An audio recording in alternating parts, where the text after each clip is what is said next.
Welcome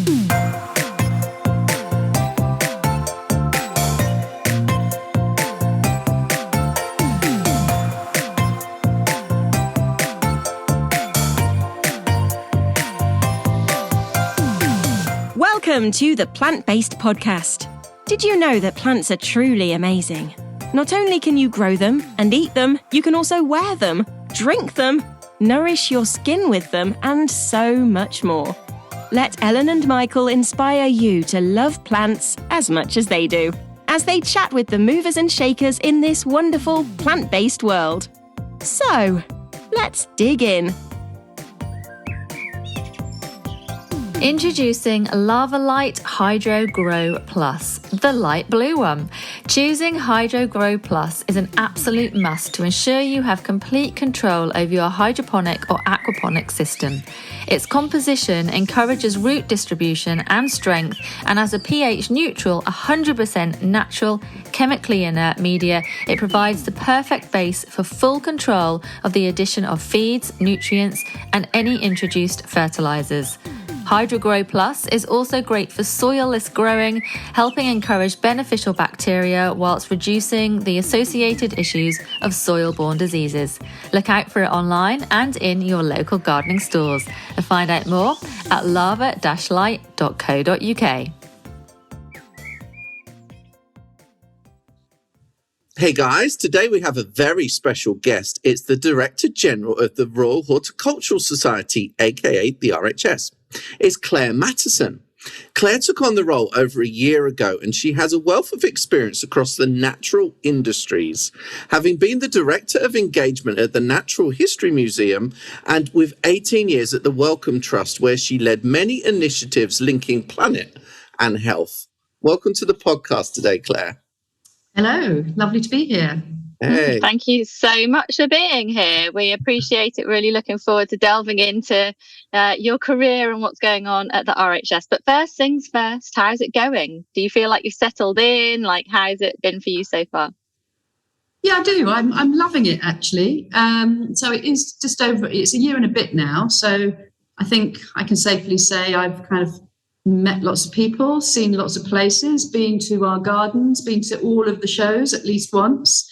So feel like I've got and launched a new strategy, which I'm sure we'll chat about. Really loving it. Great people, lots to do, lots of characters, as you can imagine, in the horticultural world. But that's the best kind of job, if you ask me. Definitely. I think someone to write a book about all the characters in horticulture one day. I think that'd be a really cool. It should be a TV. Should be a TV series where Definitely. we just visit all the different characters in horticulture. It would be wildly fun. So before we dig into your time at the RHS, we'd like you to give us a little potted history of your younger years and your career thus far. Was young Clare a bit of a gardener? And if so, who was influencing that? Take us right back, if you don't mind. Yeah, she was actually. I've always been a very outdoorsy person, not a sporty person, but an outdoor. I kind of love being outside more than inside. Same. I've always loved nature. Have always been fascinated by how things grow, and that is the whole of the natural world. It's the kind of whole interrelationship between plants and animals. When I was very little, I set up an insect hospital to rescue all of those insects that needed rescuing. I had it in my dad's shed. I had all of these little jars with all these poor insects that I probably killed that didn't need rescuing at all. But and I put bits of plants in with them to look after them. My grandfather was a hugely passionate gardener. You understand a bit more as you get older, don't you, in terms of people's lives. He'd fought in the Second World War, came back, worked in the steelworks in Consett, County Durham. I don't think it was a job that he loved in the slightest, but he lived in a council house that had a big, one of those big long gardens, as they often do, and he grew prize leeks and prize chrysanthemums. And my mum says she can remember as a little girl having to sort of clean the chrysanthemums, so there wasn't a speck of dust on them to get them ready for the shows. But I used to love spending time outside with Grandad, and digging away, and he would give me a little trowel and off I'd go. So yeah, it's always been there. Those childhood memories come up so often when we chat with guests on the podcast. Even if the career has taken a different direction, it's always those, young person memories that come back, the enjoyment of collecting insects in jars. Funnily enough, I have a very similar story to that. But as you kind of, went through school, you decided you wanted to study zoology at Oxford. So at that point, what did you want to do with your career? Like, where did that come from, and what kind of did you want to do with it? I had no clue, really. I mean, all I was doing, I just had this real passion for, the natural world. Really, I don't want. I mean, maybe I'm not sure. I'd really thought about botany versus zoology. I think at Oxford you had to do one or the other.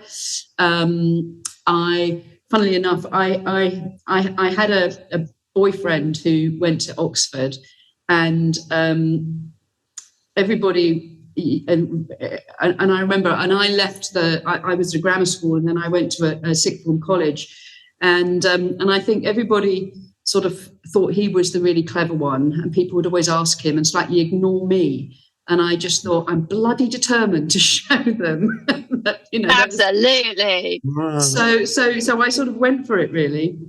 So that was kind of why Oxford, just because, my own bloody mindedness. But it was it was an amazing university to go to, obviously. And I looked up, and they had a zoology, and I thought, wow, that would be really interesting. And it was. I mean, it was amazing. So I just kind of followed things that I loved, really, and kind of went for it. And yeah, I just had some extraordinary experiences there, and met some wonderful people.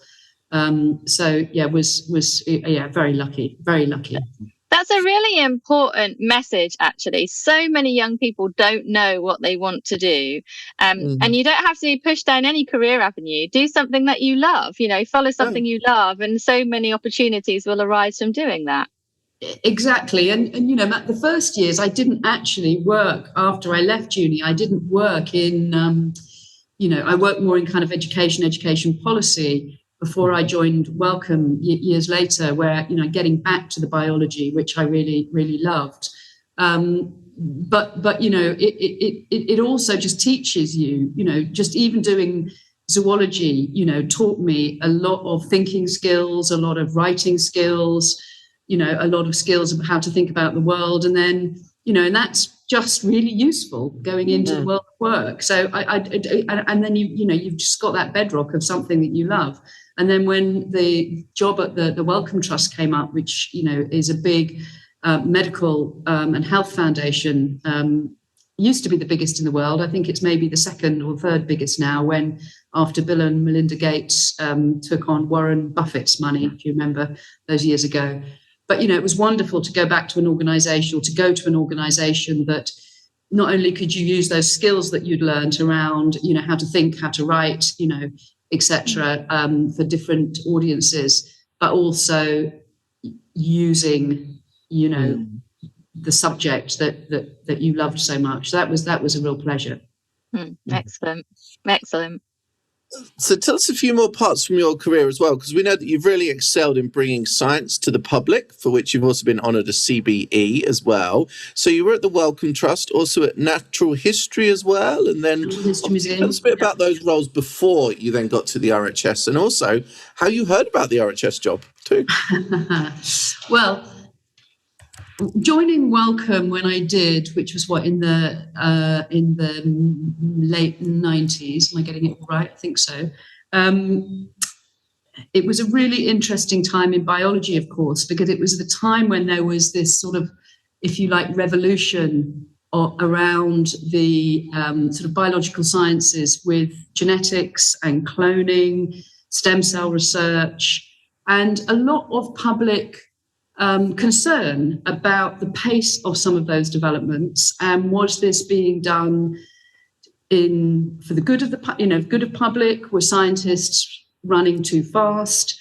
And if you remember, mad cow disease came along, and people were going, what are we doing with nature? Are we doing too many artificial things? And there was a big sort of uprising of concern about kind of scientific progress, where it was going, where a lot of these developments were actually being done really for the right reasons, for the benefits. But I don't think it had been communicated well, or it had been done as a very sort of top-down, I'll tell you, you listen, this is good for you, off you go. And the public was saying, hold on a minute, that isn't good enough. And so there was a very seminal report in 2000, which a House of Lords report, which really shifted how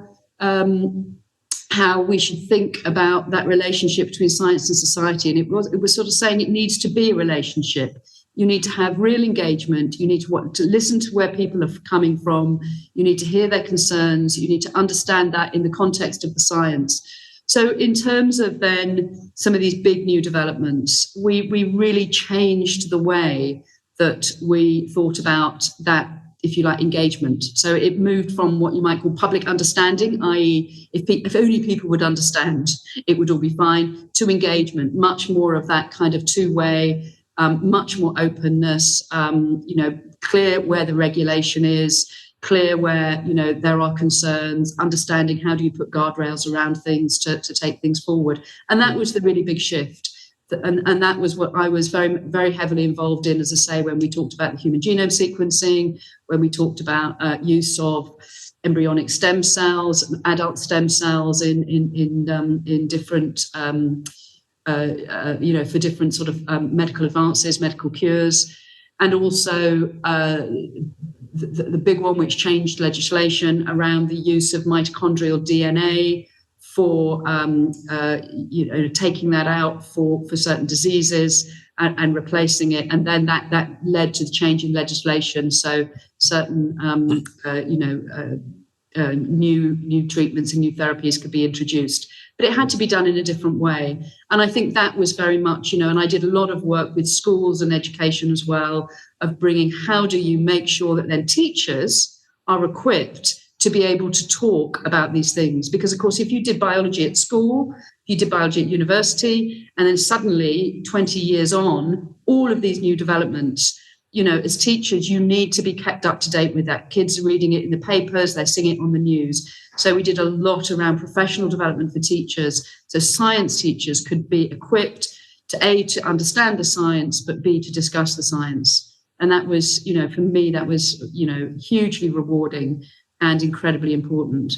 Mm-hmm. That's really serious work, and whilst you were immersed in doing all of that incredible work, had you ever considered becoming Director General of the RHS? Not specifically the RHS, I suppose. To be honest, I as I went through that work, and then I began to work on looking at, sort of helicoptering up a bit, I guess. And we were looking at, when I was at Wellcome, what are some of the biggest sort of health issues coming down the road in terms of having an impact on human health? And what became really clear to me, reading a number of really important sort of reports, there was one called around planetary health, the big kind of Lancet. It's like a report where they're bringing in evidence from a whole range of different, scientific disciplines and papers. And it was a light bulb moment when I read this report, actually realizing that the biggest threats that we had, if you like, to human health came from the way in which humans were kind of interacting with the environment, and the whole kind of, climate piece coming down the road, the whole way in which, we were introducing pollutions, pesticides, particulates into all of our lives, et cetera, et cetera. And suddenly it was kind of like, it took me right back to, that was the bit that I really cared about when I was tiny. And then I kind of realized these two worlds were colliding. So we set up some initiatives at Wellcome around, sort of the relationship between human health and the planet. And then that was when the job at the Natural History Museum came up. And like any kid, I loved the Natural History Museum. We all love the Natural History Museum. So when a role came up, which was the director of engagement, but it kind of basically, at that point in time, the museum's almost divided into two halves. You've got the science with all the scientific staff, and the museum with all the kind of public-facing stuff. And it was to look after all of that public-facing stuff. And I just thought, oh my God, that would be great. So I applied for that job and I got it, which was fabulous. I was there for just under 5 years, a couple of those being COVID, which is really tough.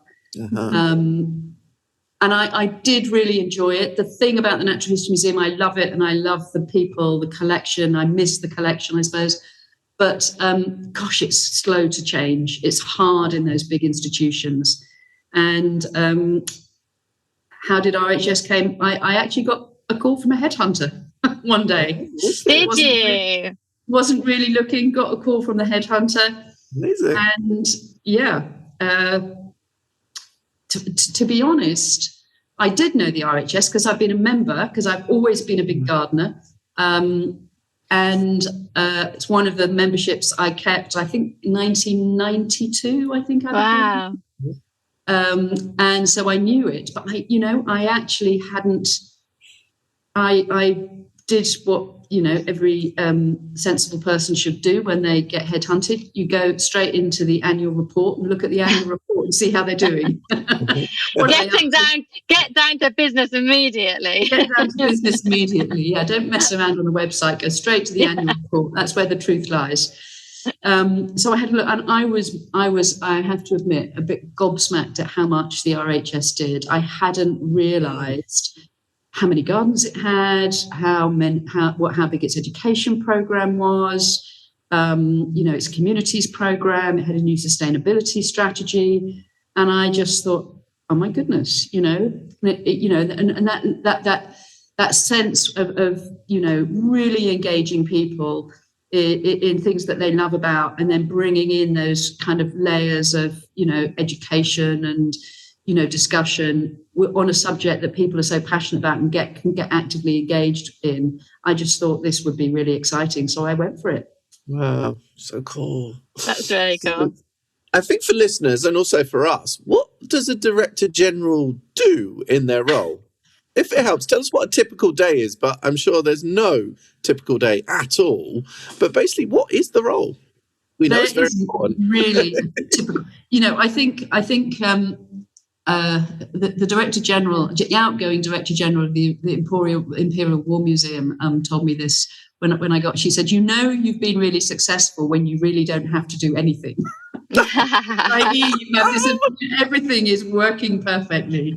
So you are a bit like the kind of sort of the orchestra. Mm-hmm. So there is no typical day. A really great day for me is, we've got the 5 gardens. Right now I'm at Vincent Square, which is our London headquarters, but I get out to our gardens as much as I can. I probably go to Wisley the most because it's the closest, but I do get out to the others. But a really great day would be to go to Wisley. I make an important point here. I cycle. Mm-hmm. I try to, it's good for me. It's good for my health. I don't cycle all the way from London. I go cycle to the station, train, and then cycle to the other end. I was going to ask you. I was worried about you on the A3.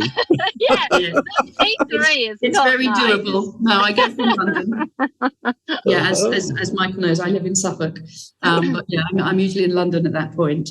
But yeah, I'll have meetings with colleagues. What is fantastic about when you're working from one of the gardens is that you have to go outside to go to meetings. So we've got the great home of gardening science up there on a hilltop.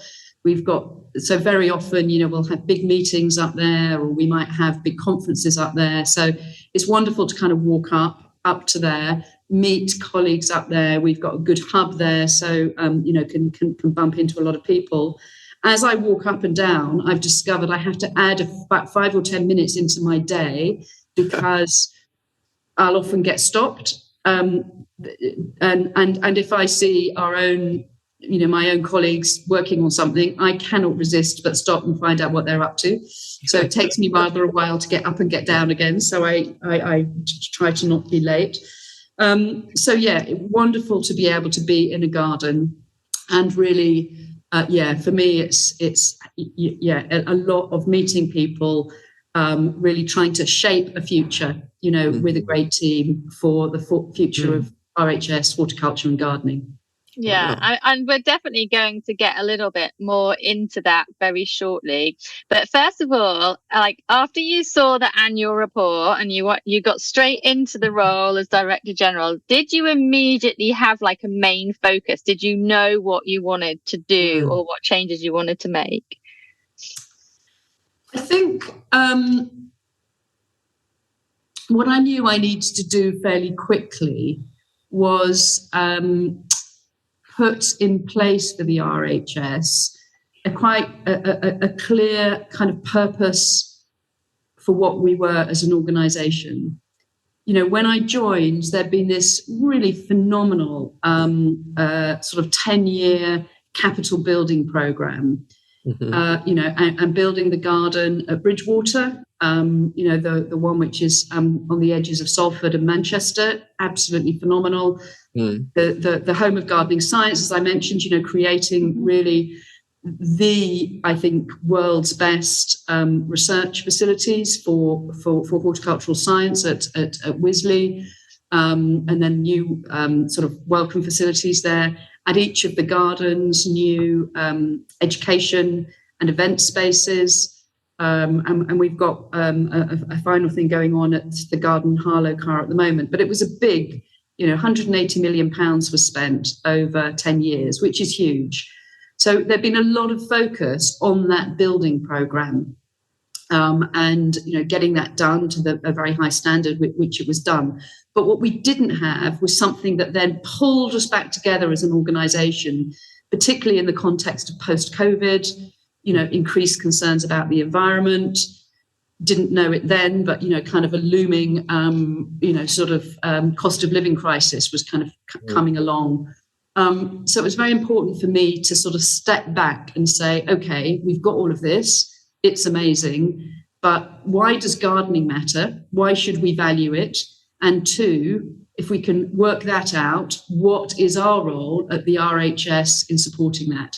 So they were the sort of big two questions, and it wasn't my answers that mattered. It was actually working. We did workshops across all of the organisation, had every single garden. We had discussions. We had big discussions online with our volunteers. We've got amazing volunteers, over 1,000 volunteers. Spoke to many of our committee members, etc. And really then, what I'm quite good at is distilling the essence of all of those conversations to something that people can grasp hold of. And that was, for me, it was like, that's the first job. Because until we have that, we don't really know what we're up to. Okay, you kind of half answered my next question, which is almost like, how do you describe the RHS journey so far and contribution? So I'm going to kind of ask the next question all in one, which is, how do you see that contribution developing and amplifying or even pivoting in horticulture in the future, the RHS's role in all of this bigger picture? Yeah, so if you look at the strategy, what we've done in the strategy, we very clearly kind of set out what we believe are the four big benefits, if you like, that come to us as human beings on this amazing planet. One is around health, physical and mental health. I think we know it improves that. Two is around community, builds much stronger communities where people get together. Three is around, if we do it right, really contributing to kind of the nature, supporting the environment. And four, the one that gets a bit lost, if those three sound a bit worthy, it's just that simple kind of joy and happiness that it brings. It just makes you feel good. It just makes you smile. So if you take those four things, what we kind of said collectively is that we think everybody should have the right to those things, in this day and age.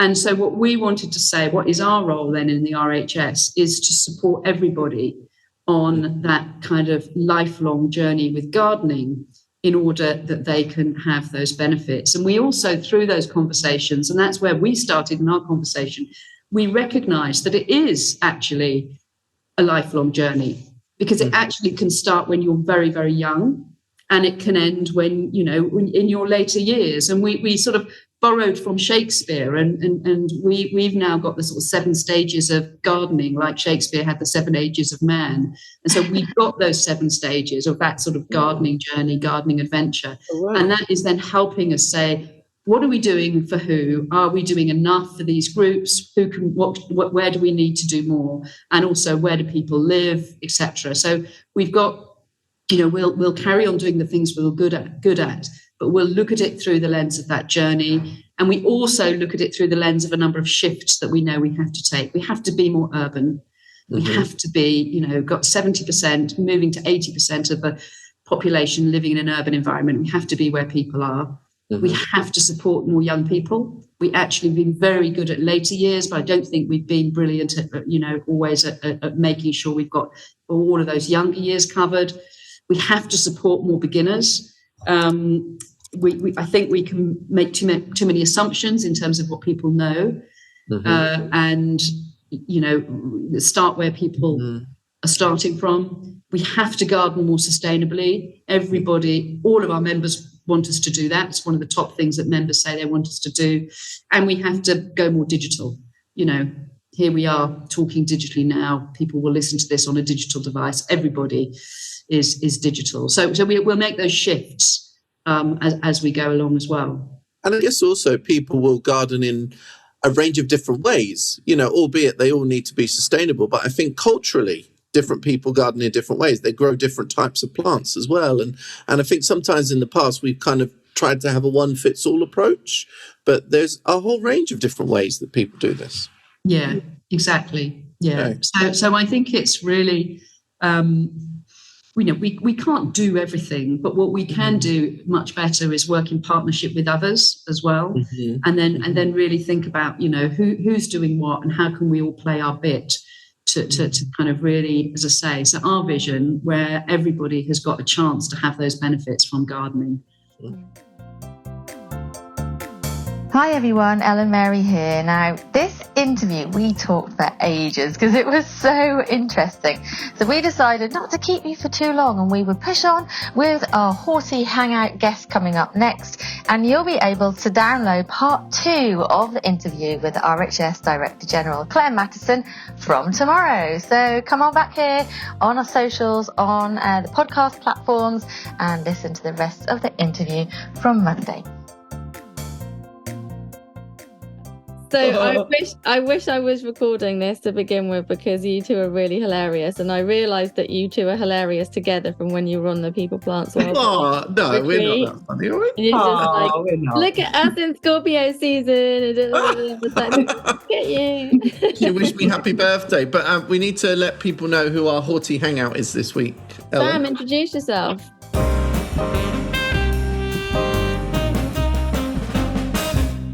Hello everyone, I'm Sam, also known as the Happy Place Gardener. Hi all. And Sam has a really awesome backdrop to her Zoom. She's got this beautiful blue curtain, but in front of it is all plants. It looks really sweet. Yeah, very nice. I've got a Monstera. I know, look at that one. That's gorgeous. Mine looks very thick in comparison. I got this. I got a problem at the minute because I got little white bits all over the room. Because have you ever done this thing where you can, this is going to be gross, by the way, just so you know. You know this thing where you have this foot peel and you put your foot in a bag? It's a Korean thing. Yeah. And it doesn't do anything at the time, but it makes your foot then, all the skin peels away the next few weeks after. Ew. And I'm going through that at the moment. It's like a chemical peel situation. Ew. So you're saying the white bits in your apartment are your feet? Well, I believe so, or poinsettia pollen. I think the former. Well, let's go with poinsettia pollen for now. Remind me to always keep my shoes on if I come to your apartment ever. Well, Sam, we're very excited you're a guest. Remember, this isn't an interview, but we do want to just tell people about you. So can you intro yourself, what you do, what your day job is, but also what you do in the Horti world as well? Because thank you very much. Very important. Thank you. Well, thanks for having me to Horti Hangout. Very excited to see you two lovelies again and get to chat with you both. So I don't unfortunately work in horticulture. I work in recruitment for my sins. I've just recently launched a business with my business partner. So we are in week 3. So that's all very exciting. In the construction sector. But when I'm not doing that, I tend to be in my garden.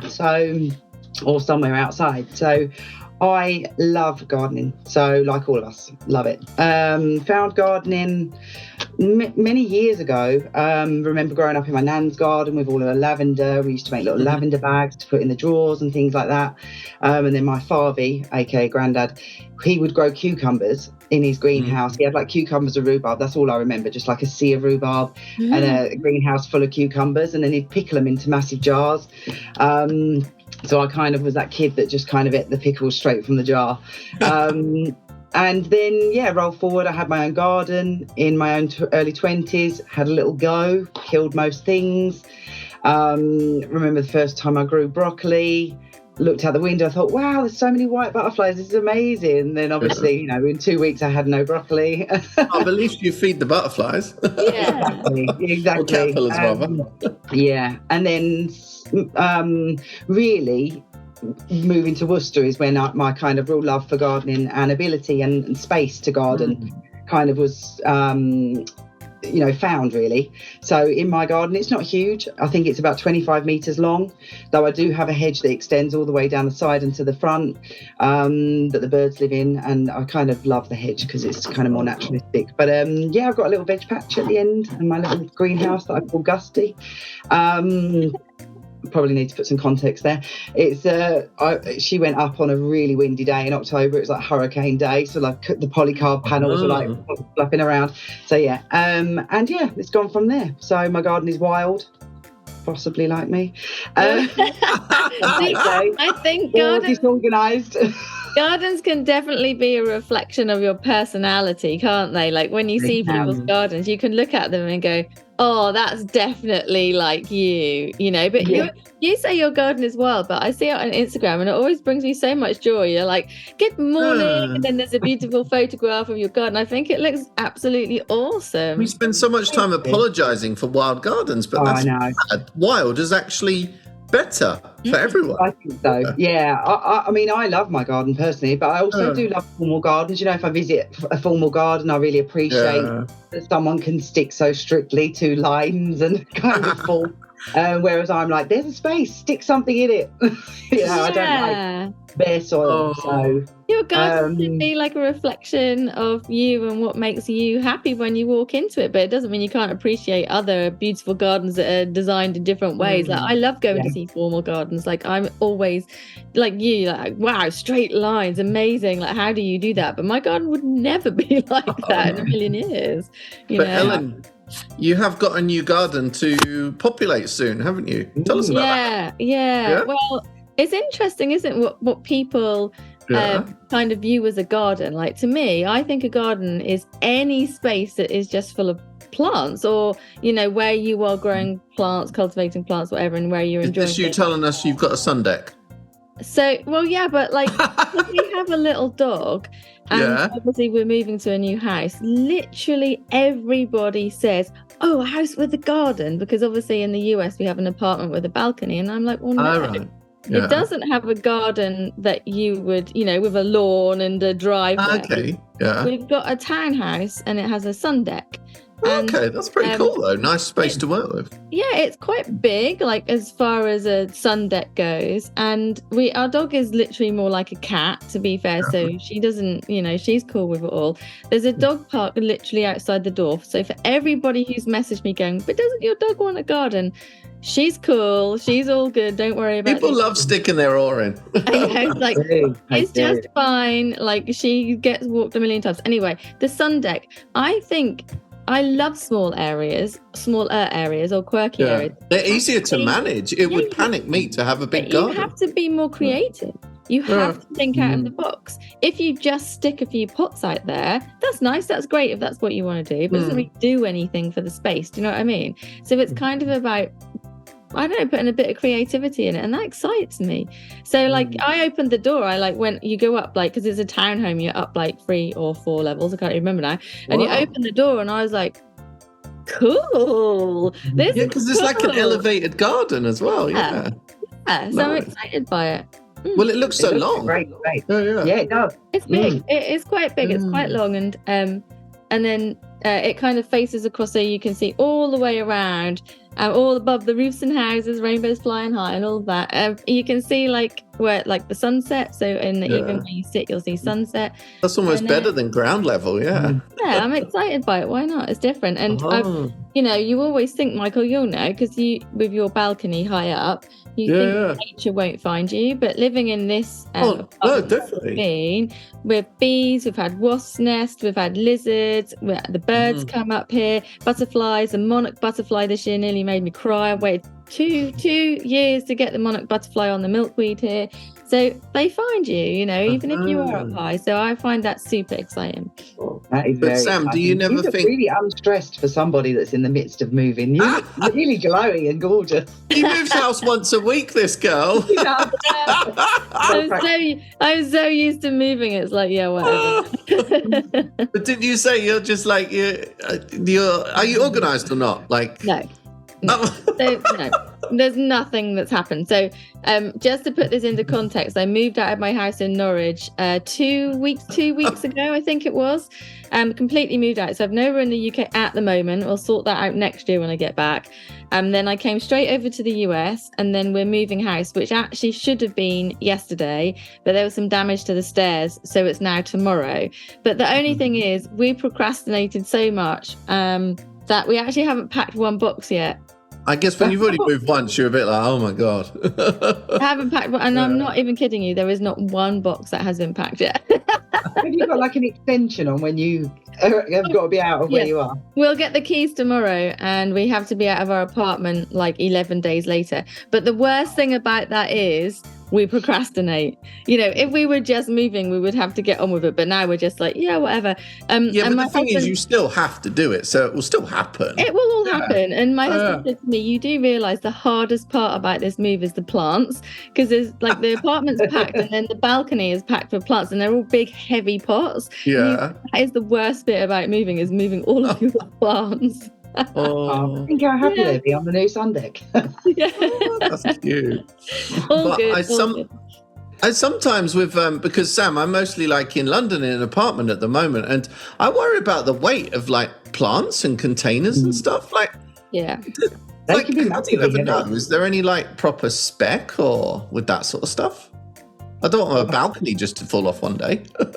Well, you do wonder that, because you see some if I'm on it, planters, don't you, on balconies? Yeah. Like, especially the higher ones with trees growing out of them and things. So Exactly. they must be. I mean, I recruit in construction. I'm not a builder, but I'm sure there is some sort of weight spec. But yeah, I mean, they can be heavy, can't they?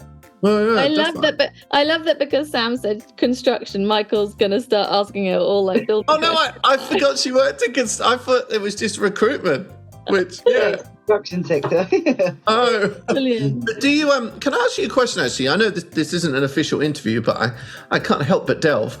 Like a lot of people like that have got into gardening through the influencer world and like Instagram community over the years, a lot of them have then got this point where they want to work in horticulture full time, which is really cool, because that's really nice for bringing new fresh people into the career and stuff. But it's also not necessarily practical in terms of maybe then earning the same or kind of changing your whole career. Where are you on that? Do you have some dream that you want to work in horticulture, or you're really happy that it's your side hustle and job? At the moment... Sorry, I'm just really very intrigued. No, that's cool. I'm really happy to have these questions, because it's an interesting one, because at one point, maybe last year, I did think, I want to work in gardening, like I want to work in horticulture, I'm going to change. I'd looked into studying for the RHS a few years back, and I did go to the local Pershore College and studied like a few grow your own day courses and things, and loved that. But yeah, from a practical point of view, really from an income point of view, I guess, I haven't done it. I'd love to do it though. I'd love to do something connected with probably around getting people into gardening and showing people the benefits around mental health. And, you know, on this journey of self-discovery in the last kind of 18 or so months, and it's the benefits have just been so huge. So I would love and be interested in doing something like that. Would I love to be working with plants all day outside? Absolutely. Like, that would be an absolute dream too. But at the moment, it's not practical for me. But equally, it's not if all else goes wrong, because maybe there's a small part of me that kind of thinks, oops, I've landed in gardening. Maybe it will happen. I'm kind of... But it's also nice that it's a hobby as well. Like, for me, because this is my career, it's kind of hard to then see it as a hobby sometimes. So I'm kind of, I don't know. It's like I'm always thinking about it in a business way rather than just, chilling and just being a gardener. Do you know what I mean? Yeah, when you work in horticulture, you have to get the balance of and it really envelops. So I feel you, and not just because you have to do some work out of it, for sure. And Sam, you could do horticultural recruitment, so you could extend new business into a new branch of horticulture. That would be wonderful, because I'll be meeting clients that are growing, in different growing situations. They might, that would be wonderful, wouldn't it? Yeah, that's a great idea, Ella. But Michael, in short, I'd love to work in the horticultural sector. I think it's a real passionate. If you're really passionate about it, and I can't remember what it is, something about you never work another day of your life kind of thing. But that is a wonderful thing, isn't it? To do for your day job something you just love. But it does blur the boundaries a bit. Well, for me, being freelance, it blurs the boundaries a bit, because you never know quite when you've got time off. Because when I've got time off, I still want to go and see a garden, or I still want to do something with plants. So I'm like, well, okay. At least you've got a thing that when the time off is. Yeah. Yeah, if I need time out, I go to my garden. Yeah, definitely. I go to a garden centre, or I go to a big house garden, or walk around an arboretum, or do something like that. Yeah, it is different. I don't take any pressure, because I see a lot of people online that are hobbyist gardeners like me, and they get really stressed, and it makes me quite sad for I see this. Because do you know what? We grow things, they don't work. It doesn't matter. It's, you grow things, they work fantastically. You'll never grow it again because it was a lucky fluke first time growing it. Yeah. But equally, you'll grow something else, put all your heart and soul into it, and it just doesn't work. And I think I will not succumb to the pressure. Like, sometimes I do feel like there's maybe a little bit of pressure on Instagram for perfection. But equally, everyone does them, and that's absolutely fine, but I just don't allow myself to feel overwhelmed. Like, if I can get something done, I get it done. If I haven't got the time, I haven't got the time. This is different personalities, isn't it? Absolutely. And I think sometimes the aspect of social media gives someone confidence that might not have it in real life, so then they're relying on it so much more from what they get from Instagram and such. I mean, I really enjoy like the sowing the seed, seeing it germinate, and then a lot of the times it's like I kind of forget about it. Once it's germinated, it's come to life, and then it's like, it didn't live long. But then obviously obtaining your harvest and things like that. But I have to remember, I'm a household of one, so like 3 years ago, I grew 40 odd tomato plants. Like, that is not realistic. I do not need 40 odd tomato plants in my garden. At the same time as well. At the same time. And they're all coming, ripening at the same time. Literally, I had bowls and bowls and bowls of tomatoes, which was wonderful. But then this year I cut my tomato plants down, but it wasn't the year of the tomato. So I had a lot less fruit. So it's just having fun with it. Every year's different. The seasons change, the weather's different, you're different.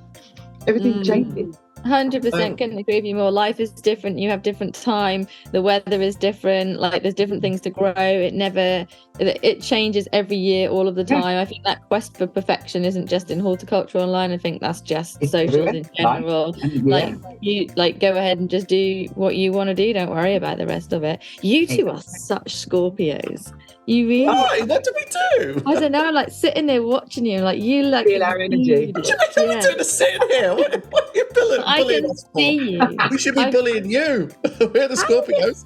How is it bullying to say that you both are total Scorpios? That's a cool thing, Michael. It is funny though. Ellen, you're not in this bit of the chat. Sam, it's funny because I think I said this to you when we were on Ellen's retreat, where I can always feel another Scorpio. Do you know what I mean? There's like an intensity. You get that? Yeah. For Scorpio. Ellen, can you always feel another whatever you are? Pisces. Yeah. I'm like literally opposite to you two. No, No, not necessarily. Because there's two sort of very distinct different types of Pisces. One is the crazy February one, and one is the more chill March one. Okay. I'm meant to be the more chill March one, but I think I'm on the As if!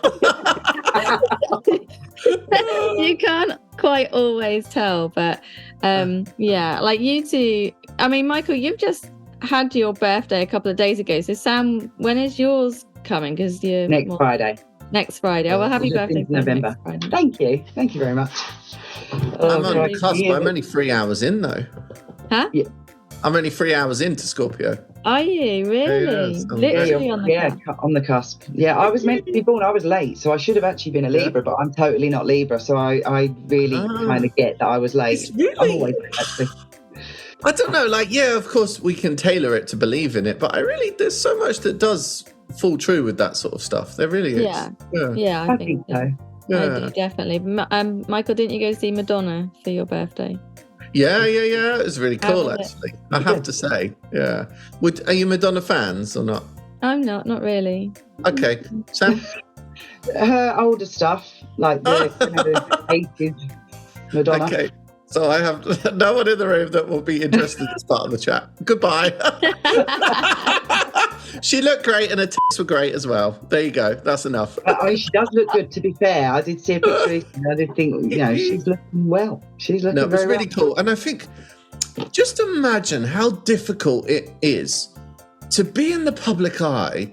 And not only for us, we know sometimes that we're aging and we can't do this as well or that. And we kind of people are watching what we're going to do with this or that, but not.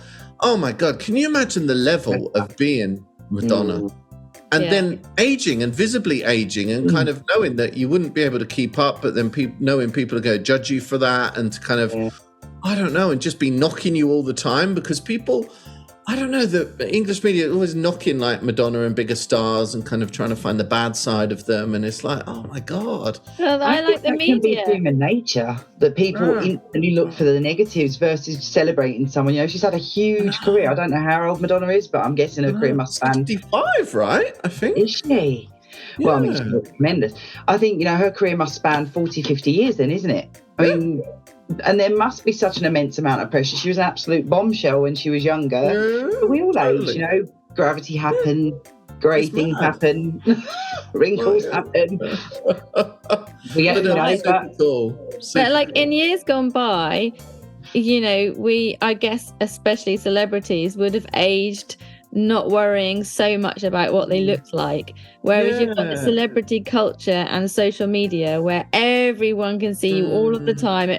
Everyone's doing all these crazy face stuff things, and so the pressure on those celebrities must be absolutely enormous, and whereas maybe even 20 years ago that wouldn't have been the case. No, and I do think there is this kind of pressure on staying young, isn't there now? Like staying young, in youthful kind of, and all of the rest of it. And that must be horrific.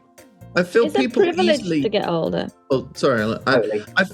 I feel people easily looked older in the old days, if you know what I mean, because the minute I'm rewatching Brookside on STV Player, the Scottish TV, they upload 5 episodes every Wednesday, and you've got people on there, you've got characters on there. And just if you think of how people looked in the 80s, like our parents when we were young, they pretty much looked like, really middle-aged people. Whereas people with parents these days, the parents would probably look a similar age to the teenage daughter or son.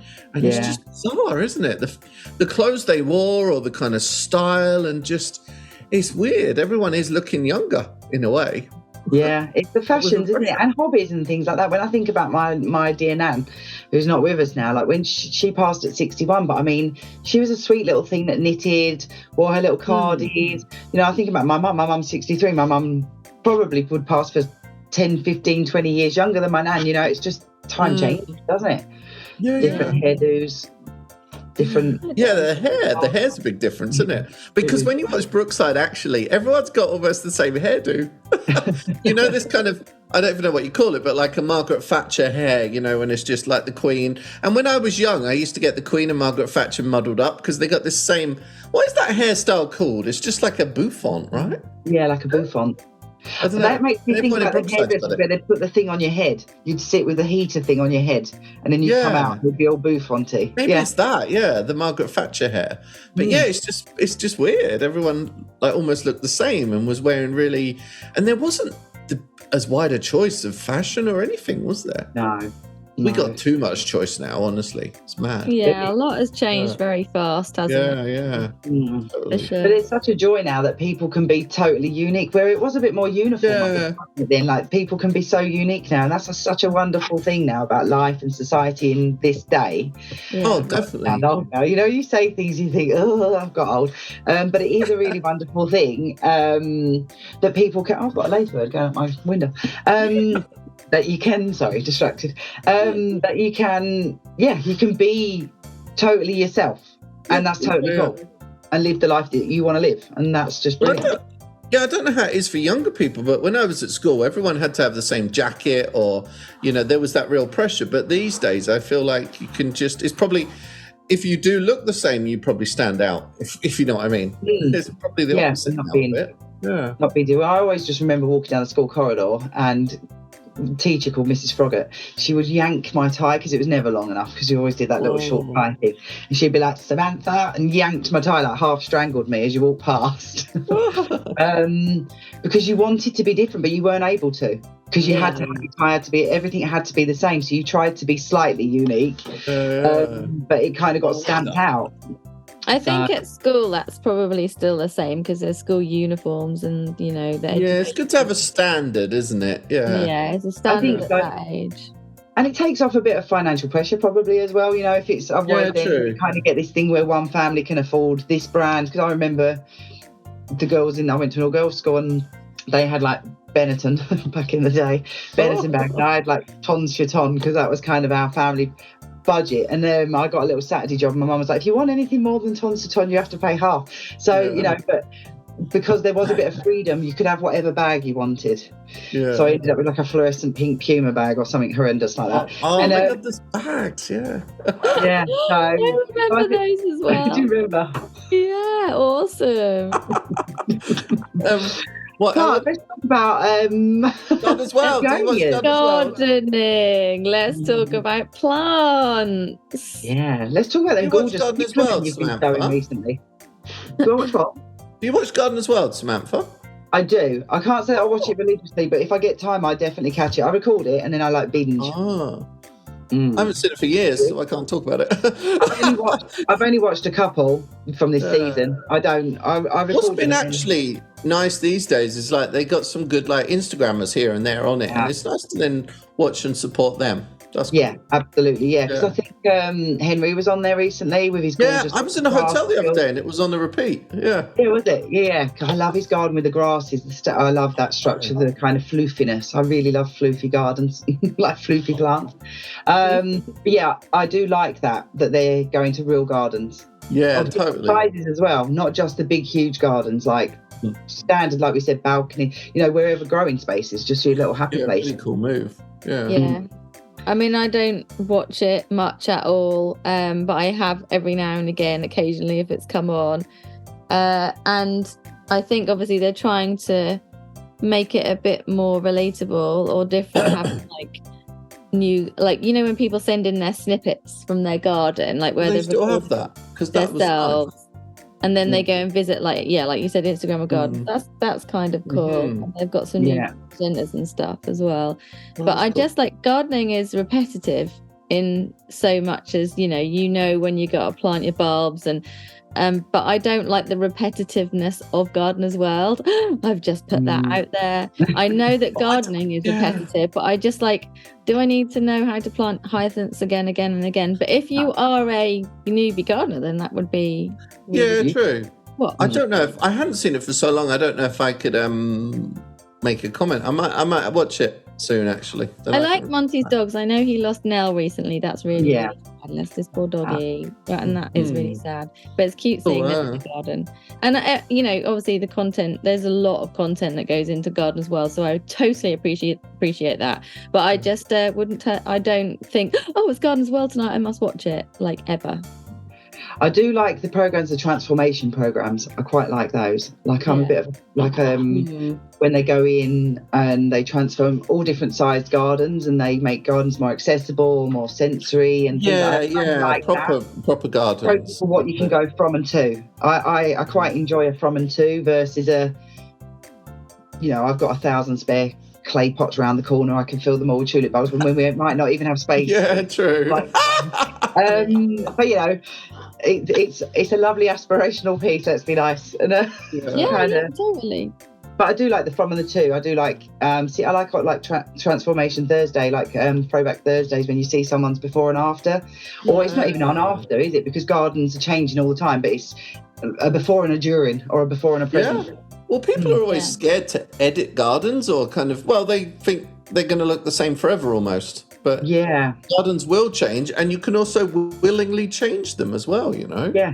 Totally. Anne-Marie Powell, she said something when she was at Malvern, which kind of it made me think differently a little bit about gardens. Did you have an epiphany? No, not. She was like, we boss our gardens around. Whereas I'm like, I just go with the garden and like, you know, go with the flow and go with how it is. She's like, well, no, actually we boss them around because we move things around. We add things to the garden. Like if we don't like something, we change it. And it's true. We do. So we do kind of boss it around a little bit, don't we? Which I was like, we do. This is true. But it's like, I remember allowing my lawn to go to weed. I guess some people will see my lawn as just pure weeds, but I love it now. Like I've got a whole massive clover patch, and I think that was inspired partly by No Mow May, but also partly by you, Ellen, because I remember seeing you grounding and I just thought, this looks lovely. And also I hate cutting grass, so I was like, this is just an ideal solution. And now there is all sorts growing through it, you know, creeping buttercup people have a nightmare with, but let it go. Like it has creeping through. So have you got a path through the middle, or how does it work? If I did my garden differently now, with hindsight and a little bit more experience, I would completely invert my garden as it is. But at the moment, I've got a wiggly path down the middle because I didn't want a central line. I wanted a bit of a curve. I would actually probably put the paths on the sides and actually have just a huge bed in the middle that you could wander through just with like some stepping stones through or something. Yeah, I would. I think it's really nice when a path is in the middle because you can actually let things grow over it and into it, and kind of then it's almost a little bit disguised anyway. Really. Yeah, no. I mean, it's a pebbly path. When I first had it landscaped, and then I put the plants into it, some things survived, some things didn't, and I've allowed, you know, I've got a grass that's now giant. It's taller than I am, but it's gorgeous. It's canthus, and I love it. I will literally just stand and watch it going on the breeze, and I just love it. But it is big. It's probably too big. It's in the wrong place. It's not balanced. The garden looks off balance. But I'm like, you know. But it's not a Chelsea show garden. No, it's not. You know, and it allows you to look from different angles. If I'm near my veg garden, I look down that way. I kind of see down to the Acer. If I look from my bedroom window, you know, I see the path and that sort of thing. So yeah, I just like it, but it doesn't have to ever be finished. It can change. Yeah, exactly. Next you go, I'm going to completely move all my veg beds and I'll just move them. Yeah. And you got that Spanish wall. Yeah. Okay. So okay. I love my Spanish wall. Thank you. That came about because my neighbour dropped it on me that she was having an extension, or they were having an extension, which I was a bit like, oh no, the light, oh no, because my garden sunrise is on the side, so it goes sort of diagonally over the top. And I thought, oh no, the evenings I already have no sun on my patio, and I just thought I'm going to lose all that light, the poor birds with the hedge, you know. I did just kind of focus on what I was losing versus, you know, potentially what could be gained. So when she talked to me about it, I said, would you be adverse to me having a planting, you know, to have like some sort of, like a flower bed in the wall, basically. And she said, you can, you know, she said, we'll put that in for you so that you're happy, which was really generous of her and really nice. Very cool, yeah. And I love Spain. So I really love those beautiful walls you see on the little stairways in the pueblos. Little colourful plates and the colourful plant pots, ceramic plant pots with geraniums in. And I just kind of in my head thought, oh, this could be really good. My poor little fig tree that's been like dying at the end of the garden in this awful pot can maybe take centre piece. And yeah, so it came from there. So it started in January this year. I planted into it in June, so it wasn't done until June, and I was kind of going, can we please hurry up? The season's nearly over. But I love it. And I mean, the cabea has completely taken over. I've never grown cabea before, and it is a wild plant. I mean, that is crazy wild. If you've got a big space. Got the flowers though now? Or? Yeah, they are gorgeous, aren't they? Like massive cups and saucers. Have you drunk from them? Pardon? You can drink from them. I've seen that. Yeah, I tried it once with an espresso. In there, didn't I? Missed out. But yeah, no, the fig's in there somewhere. I can't see it anymore.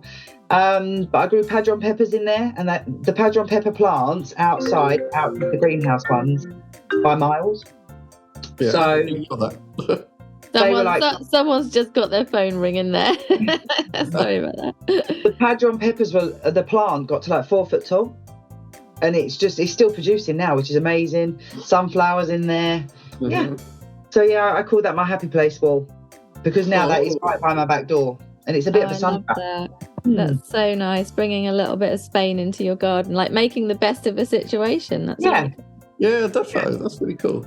And it is really nice to sit there. In the evening sun, I don't feel the loss of that now, because I've got my solar lights on there, and it was really nice in the evening to sit there, and it feels very secluded and private now as well, which actually was something I never realised would be a huge gain.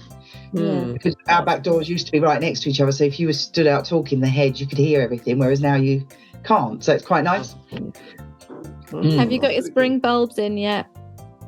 I've done one pot. I've got a bucket of daffodil bulbs downstairs in Narcissi, and I've got some crocus bulbs, because I want to put more crocuses into my lawn, because they're starting to naturalise and they look quite nice. I'm going to add some. And I've got my tulips I think I'm only going to put the tulips into the wall, just red and yellow ones, like the flag of Spain, so that it's really hot. I love hot colours. I'm not really a pastel kind of image person. Scorpio I think I'm a bit more bold in your face kind of colour. Yeah, that is a Scorpio thing for sure. Definitely. I bet Ellen's all pastel. I don't really have one or the other that I prefer. Like, it's a mishmash. And I think about any garden I've ever had, it's always been a mishmash. Like, because I can't decide, between one or another plant, so they just all go in somewhere. Yeah, that's best. That's what I love. I love that. And I love your dahlias, your flowers, Ellen. I mean, you were so kind. My friends, well, you met Andy, and obviously you married Elliot this year, and you drove your flowers from Norfolk all the way across to near us in Oxfordshire. And they were stunning, and your Kelvin floodlight was literally the most amazing. Your Kelvin floodlight, I love that. Dahlia. It was huge. Your Kelvin floodlight. It's like the most controversial dahlia, because so many people don't like the yellows, oranges, and red dahlias. So, but I actually really love the yellow ones, and that Kelvin floodlight, I think I've got 3 or 4 of those now, and they're the first to flower, they're the last to flower. They're reliable, massive. Everyone always goes like, wow, look at that. I love it. So you're welcome. It's I had a load of cut flowers on the allotment this year. It's been a great year for cut flowers. It wasn't so good for vegetables for me. And someone else who I know in Norwich, her daughter was getting married, and she wanted locally grown flowers. And someone who was providing them had dropped out. And I said, yeah, just come to the allotment. Like, just come, pick what you want. And she came with her secretaries, her and her husband, the day before the wedding, and literally just took everything she could possibly take. And really cool. The next day, the daughter wore the cafe au lait dahlia in her hair, which is interesting because I have one cafe au lait. It's not my most favourite dahlia at all. I know it's like big on social media, but I'm like very blasé about it. But she's got red hair, and she put the cafe au lait in. Amazing. And I was like, I grew that. That's in your wedding pictures forever. I bet that looked absolutely gorgeous. Amazing. Yeah, your flowers your allotments look so good this year with the flowers. Flowers so have good. been great. Yeah. I'm hoping for more vegetables next year, though. I know. Vegetables this year, it's definitely been a lean year. I mean, I was going to show you this. I know I don't think anyone can see, but that is my crown fruit. Look how small it is. Is that the only one that you've got? No, I've got this, and then I've got a 9.1 kilogram Gallios Desine, one of them multi ones. It's like the Beauty and the Beast. It's absolutely giant, that thing. But I think it must Hold it have up, I sucked want to life out take the a ground. photograph. Hold it up so I can take a photograph. Yay, look at that. Oh, Sam, it's such a pleasure to chat with you. Thank you for Michael, is having there me. anything else that you want to drop in here before we wrap up today? No, it's really nice to just chat with you, and we could easily chat for even longer. What I would do is advertise my new Substack, Grow This Not That. I would also like to highlight to you my poinsettia princettias. I wanted to say about those. Which are also outdoors, Sam. Ask any questions you wish. Look at that display. They are stunning. But you know what? I've been away for a week and they look exactly the same. They're unaffected by the cold or anything. It's amazing. Love them. That pink one is true outdoor ones. It's amazing. Gonna have to get my little grubby hands on one of them. They go to 5 degrees. It's amazing, isn't it? I know. Considering, that's really good. Lovely plants. And them lovely cyclamen, the scented ones you've been showing. Yeah. And the customer trials, they've got the double so ones at the moment. Yeah, they are so good. I think breeders must be looking at more scented plants, because there was that scented dahlia, or it's a cross between a dahlia and a cosmos. Yeah, that's very intriguing, Melon, that one. Yeah. I think scented plants are definitely going to be a thing, but the cyclamen were lovely. It smelled amazing. I know. I've been and seeing also scented tulips. Sorry? Scented tulips. Scented tulips are amazing. I love brown sugar. Oh, right, nice. That's a cool one, because it smells of brown sugar, but it's also the colour of brown sugar as well. It's beautiful, yeah. Okay. Ellen, I did want to say now, I'm really hoping to come to the retreat next year. Now I work my own hours, I am hoping to come. what dates are they, Ellen? It's the 19th to the 21st of April, People, Plants, Wellbeing, Wild Wellbeing Retreat. I've already taken quite a lot of bookings, so accommodation is, being booked up super quick this year, and I'm not just saying that to try and sell it. I took someone else yesterday. Pretty much all of the birdhouses are already gone. 2 of the 3 cabins have gone, so we are definitely getting it, which is just totally amazing. Yeah, I really want to go. It's such a nice experience. It was a beautiful experience. It was lovely. If anyone wants to come, peopleplantswellbeing.com, go look at it. Yeah, no, check it out, 'cause it was really probably one of the nicest things I've actually been involved in, just spending that real quality time with you lovely people and everyone else on the retreat, and just being in nature. So it was just absolutely lovely having you there, Sam, and it's been really lovely having you on here as well. Thanks for coming to hang out. Lovely to chat with you. You too. Go and follow Sam, Happy Place Sam, and we'll chat with you later. Thank you. Take care, both. See you. Bye. Introducing Lava Light Hydro Grow Plus, the light blue one. Choosing Hydro Grow Plus is an absolute must to ensure you have complete control over your hydroponic or aquaponic system.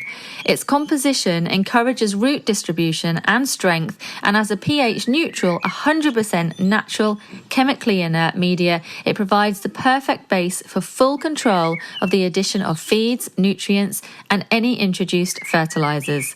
HydroGrow Plus is also great for soilless growing, helping encourage beneficial bacteria whilst reducing the associated issues of soil-borne diseases. Look out for it online and in your local gardening stores, and find out more at lava-light.co.uk.